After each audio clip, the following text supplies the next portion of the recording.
पारदर्शिता। इस वीडियो में पारदर्शी वस्तुएं, अपारदर्शी वस्तुएं, पारभासी वस्तुएं। चलो चलो छुपन छुपाई खेलते हैं। 1 2 3 4 5। कहाँ है सब? बाहर आ जाओ खोजी, मैंने तुम्हें देख लिया।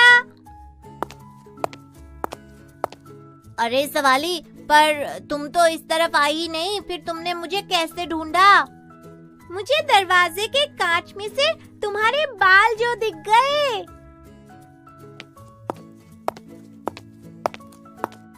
शाबाश सवाली।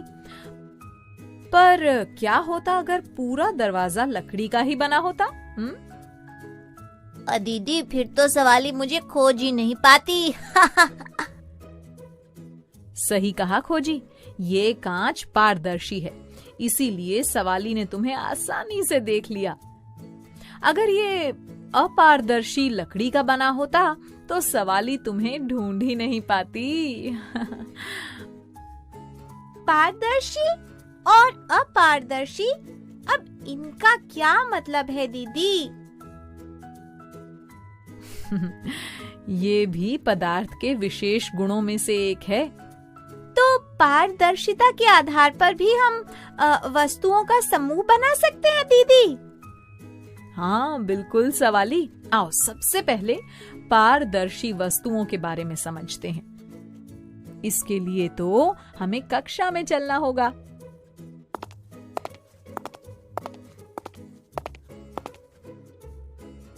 पार यानी आर पार और दर्शी यानी देखने वाला। इन्हीं दोनों से मिलकर बना है पारदर्शी, जिसका मतलब है कि हम जिन वस्तुओं के आर पार स्पष्ट रूप से देख पाते हैं उन्हें पारदर्शी कहते हैं। इन्हें अंग्रेजी में ट्रांसपेरेंट कहते हैं। जैसे ये साफ कांच। ओह, तभी मुझे कांच से खोजी के बाल दिख गए।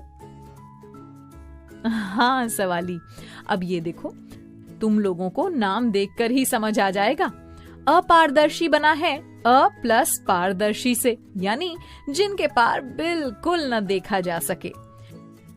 इसलिए हम जिन वस्तुओं के आर पार बिल्कुल नहीं देख पाते उन्हें अपारदर्शी यानी ओपेक कहते हैं।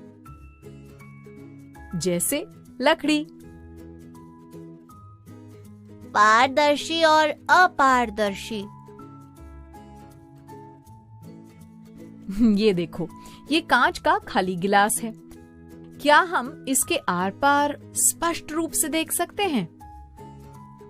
हाँ दीदी, मुझे तो इसके पार साफ दिख रहा है। अच्छा चलो, अब इसमें पानी भर देते हैं। क्या अब भी तुम्हें इसके आर पार स्पष्ट रूप से दिख रहा है? जी दीदी, थोड़ा फैला सा दिख रहा है पर स्पष्ट दिख रहा है। खोजी, जरा इस गिलास में से पानी हटाकर इसमें रेत भर दो। भर गया दीदी। क्या अब भी तुम्हें इसके आर पार दिखाई दे रहा है? नहीं दीदी, अब तो उस पार कुछ नजर नहीं आ रहा। सवाली, जरा अपना टिफिन अपनी आंखों के सामने रखकर बताना तो सही, क्या तुम्हें उसके आर पार दिख रहा है? नहीं दीदी, इसके आर पार भी कुछ नहीं दिख रहा। बिल्कुल सही। कांच, साफ पानी आदि जिनके पार स्पष्ट रूप से देखा जा सकता है वे पारदर्शी पदार्थ के उदाहरण हैं।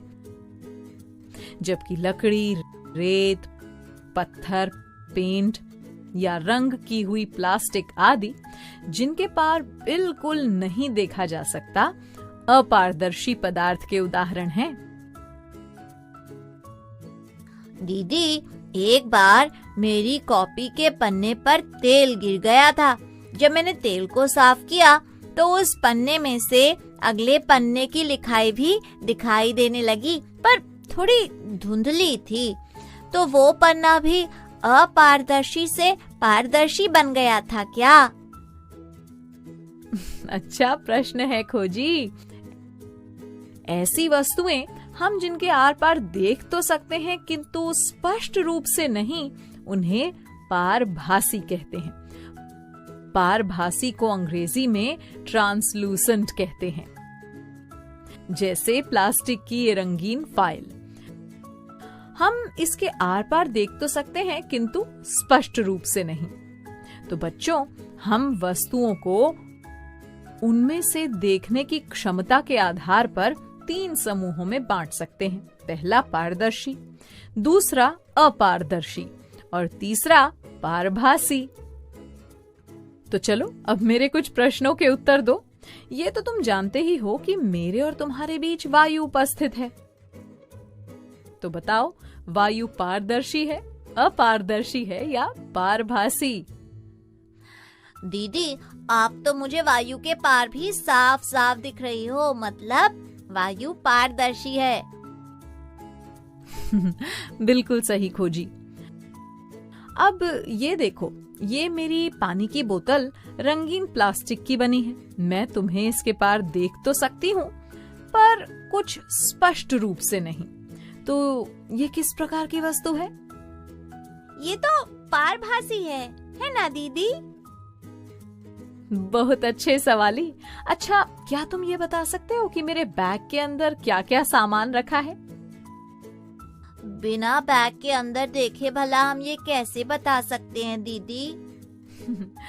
तो मेरा बैग किस प्रकार की वस्तु का उदाहरण हुआ? जिसके पार न दिखे वो तो अपारदर्शी वस्तु होती है दीदी। बहुत अच्छे बच्चों, लगता है अब तुम लोग संपर्क भैया से मिलने के लिए बिल्कुल तैयार हो। तो चलो अब संपर्क भैया से मिलो। मैं आया आया आया आया आया।